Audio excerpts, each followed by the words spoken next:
everyone. It's very nice Hello. to see everyone. We've met some pretty incredible people here, listened to some pretty great speeches. Today, we're going to talk about designing between Earth and space.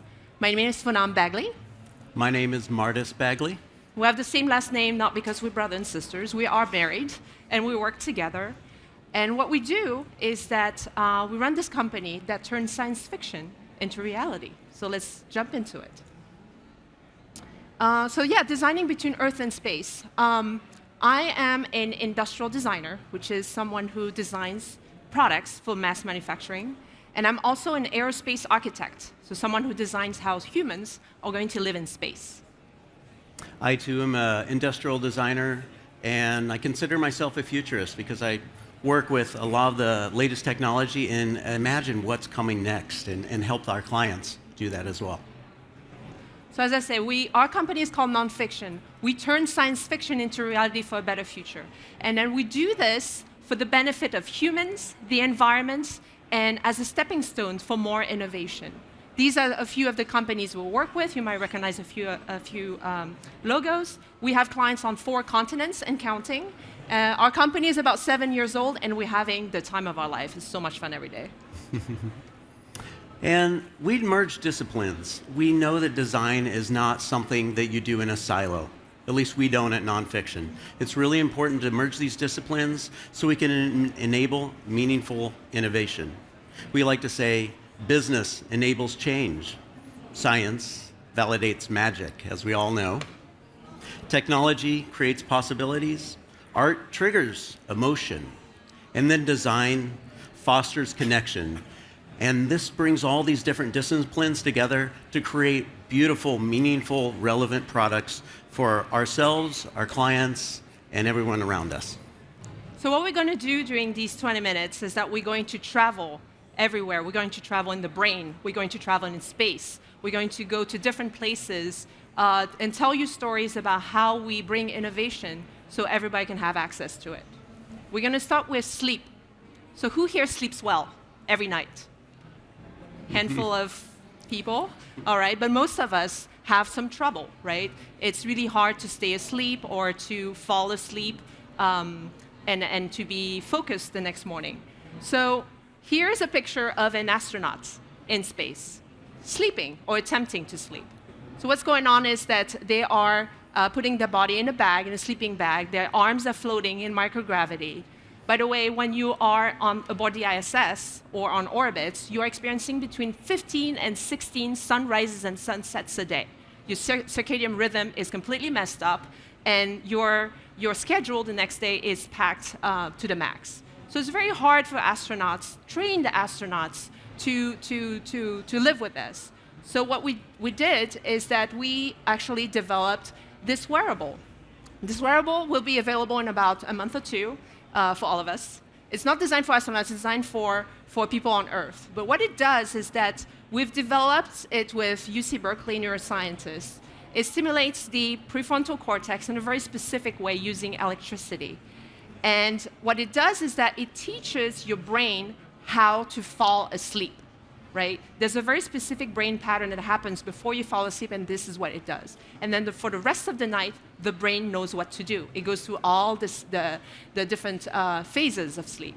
To give you an idea of how effective this is, one of our employees is a lady who's a little bit older.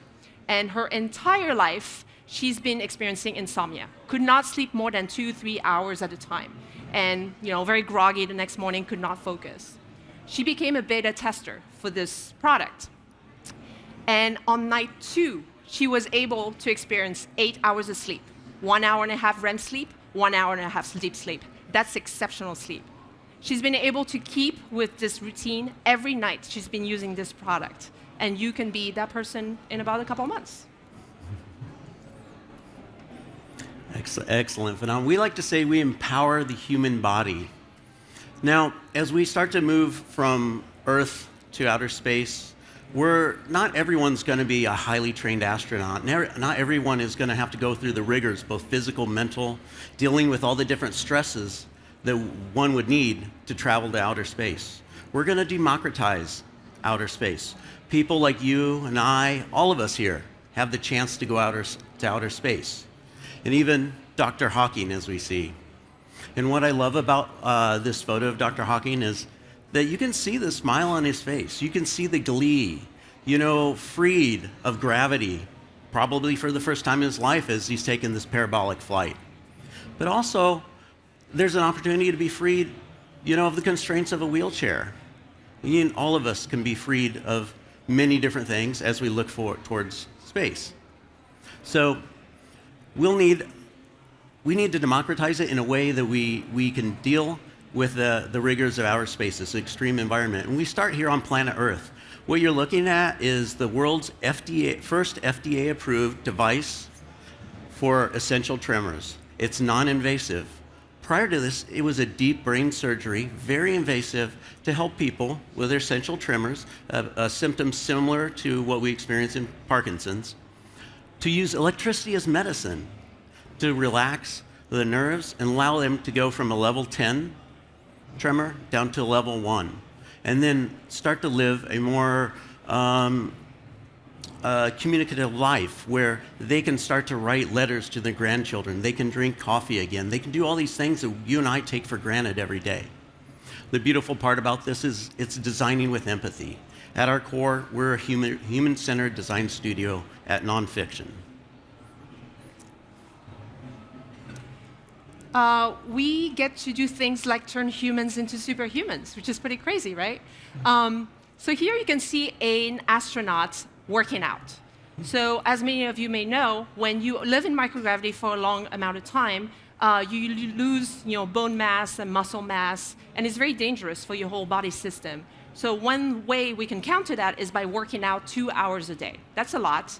And then this is how you work out. I don't know how many of you go to the gym, but this is not the most enticing environment to go to the gym every day. So it really looks like a hardware store, DIY type of gym that's put together very quickly. Mm-hmm. So that's not very motivating to work out like this every day. So in order to help you work out, we designed this product. And again, it stimulates the brain in a very specific way. It stimulates the primary motor cortex, which happens to be on top of the head. And what it does is that it helps you learn movement faster. By using electricity on this very particular part of the brain, you can actually get in a state of flow faster. So when you start running, you're like, oh, I hate running. Why am I doing this? Why am I torturing myself? And after a while, you stop thinking about it. You just run. You just start enjoying it. So this device actually gets you there much faster. So imagine astronauts in space, now having to drag their feet to go to that really terrible gym. They can actually get some benefit from this kind of device. Excellent. Well, we also like to say we save lives faster. And what you see here is a device that we helped create that uses augmented reality, thermal cameras, edge detection to help firefighters go into burning buildings faster. We all know that the world is experiencing more climate change, hotter temperatures, more forest fires, and a more dense population. So having firefighters that have the ability to, next slide, go into a burning building and see, as you see here on the right-hand side, edge detection of staircases, doorways, potentially a human needing to be saved, is a big deal. This is an opportunity for us to save lives, both as rescuing people and save the lives of our first responders. How exciting is that? What we're finding is the firefighters with this technology are saving between 15 and 20 seconds off of every time they enter a burning building. We're talking burning buildings that have zero visibility. Suddenly they can see. They map the environment through 5G and the CAD data. The data is sent up to the cloud, returned to the captain sitting beside the fire truck, that then captures it on their tablet and can share this information with the other firefighters and first responders in the area to save even more lives. All right, this one is really cool. So there's a company in Silicon Valley that is developing micro-robots in the shape of a pill.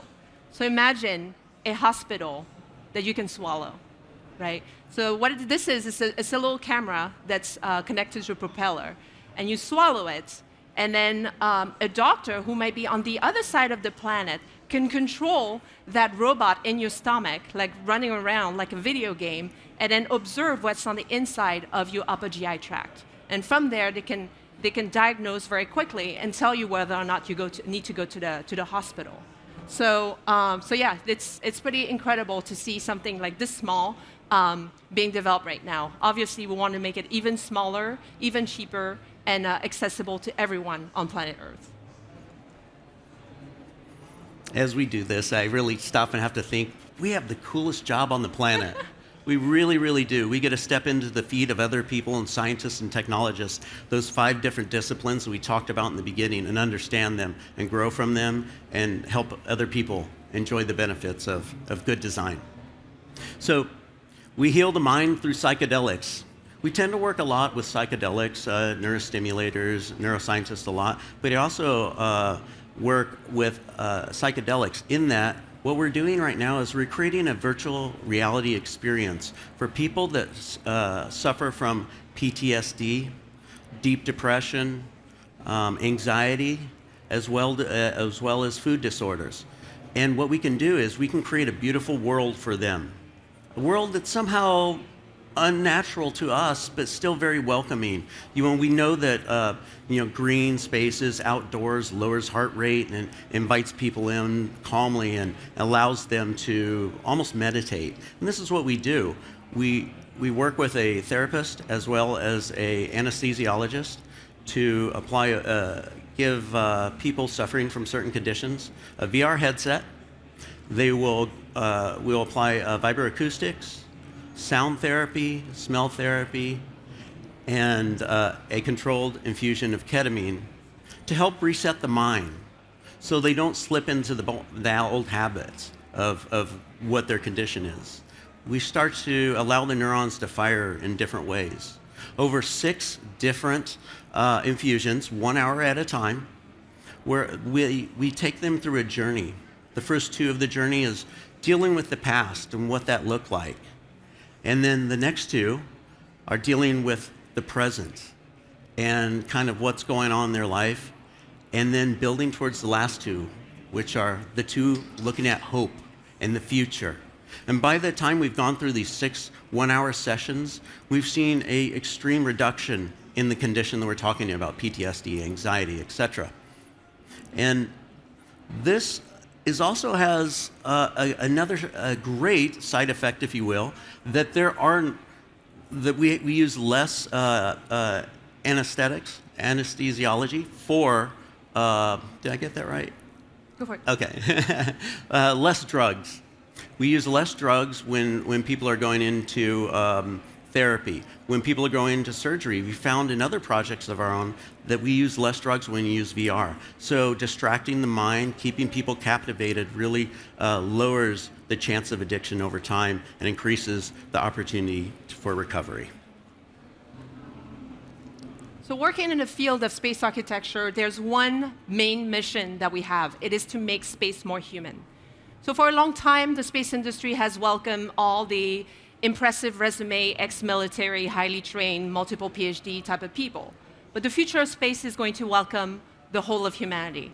And in order to do that, we have to put together teams of designers, psychologists, architects, artists that can work together to make the future of space look very different from this, right? This is state-of-the-art International Space Station interior. You couldn't pay me to go there, right? There's stuff everywhere. There's an estimated 100,000 lost objects aboard the ISS. Any of these lost objects flies off and you hit in the wrong way, it can hurt you, right? And these are people who are trained to live like this. People like us are not, right? So really thinking about a future of space that is a little bit more empathetic and towards what we need. So you saw in the picture earlier, everything was kind of like gray, white, blue, black, right? And one thing that's pretty wonderful about planet Earth is that it offers us a lot of color. Color, as you can see, I love color. And that's something that we want to bring in the future of space. How do we bring color on our body, in our architecture, in the way that we We build the environments in which we are productive, we live, we work, we sleep, and all that in order to make it better for everyone.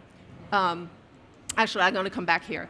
And here, for the moon base that we have designed here, we're thinking of putting it under the surface of the moon.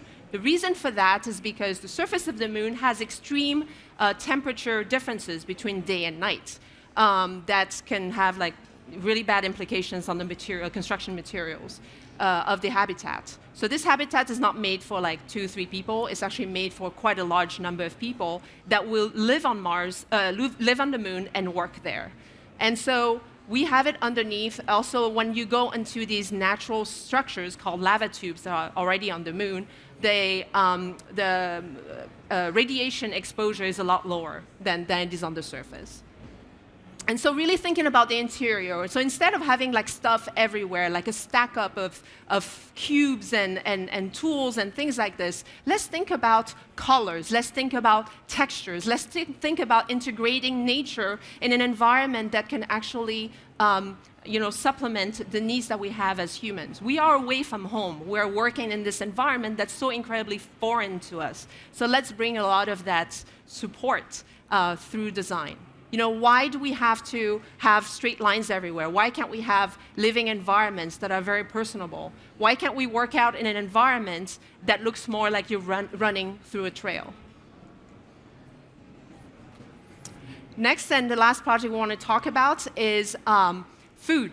So we actually participated, and I still are, in a competition put together by NASA, the Canadian Space Agency, and Methuselah Foundation. It's called the Deep Space Food Challenge. So we actually won phase 1 last year, and we're currently working on phase 2. The idea of this competition is to figure out what and how we're going to feed astronauts going on a deep space mission, like going to Mars. For those who don't know, going to Mars is going to suck. All of it, right? It's a 2.5 or 3 year round trip. You're going to be floating in microgravity or experiencing 1/3 of Earth's gravity on the surface of Mars. Everything is going to be difficult. You're going to be isolated from the rest of humanity. There's a risk of death every day of your life, and there's a lot of things to do all day. But food is something we always have to come back multiple times a day. Food is something that is personal, it's emotional, it's cultural. And instead of just feeding astronauts, sad bags of sad food every day, what we want to do is to bring them a lot of variety. Right? And this is what we're doing here. And we're going to bring the variety not only through renderings, but experimenting with a real culinary kitchen. And this is why we prototyped a algae bioreactor in our studio. This is why we've harvested the algae and actually made algae bites. Algae isn't necessarily something you think, yum, this is going to be tasty. You think, oh yeah, it's nutritious, it creates oxygen, but really what it is something that when you mix with other ingredients, crushed berries, oatmeal, peanut butter, can create wonderfully tasty bites and very nutritious. And then we also built a aeroponics garden. So we're starting to do, instead of hydroponics, which has a lot of water and is heavy in space, using aeroponics and very directed, controlled nutrients for the plants. And we know we want to do this because the first thing the astronauts typically ask for when they come back to planet Earth is a crunchy salad, something fresh from the Earth, and we're giving it to them right here. And then finally, you might have noticed, we want to bring barbecue to space. Barbecue is such an important part of being human. It's a community builder. We all gather around it. We enjoy barbecuing, and that's why we want to do it with a laser. Because, NASA does not like fire in space. But laser, we can kind of get around. That's our little loophole to create that beautiful and wonderful flavor of barbecue in space, whether it be chicken, steak, or even tofu. It always tastes better with a little bit of smoke and a little bit of that Maillard effect. So to wrap it up, we've also created a homogenized drinks like bulletproof coffee, working with polar fluids to bring them together to create a very creamy experience, something that you don't get in space. We're trying to create an experience that's very human, as well as an experience that is delightful. Could you imagine going to space and going, man, I can't wait to eat space food. That's going to be fantastic. So that's what we want to do. So thank you for coming to our talk, Traveling from Earth to Space. So we are here to design the future of how we live on Earth, how we live on orbit like here, how we're going to live on Mars in the future. So all of us can be part of the adventure. Thank you so much. Thank you. Thank you.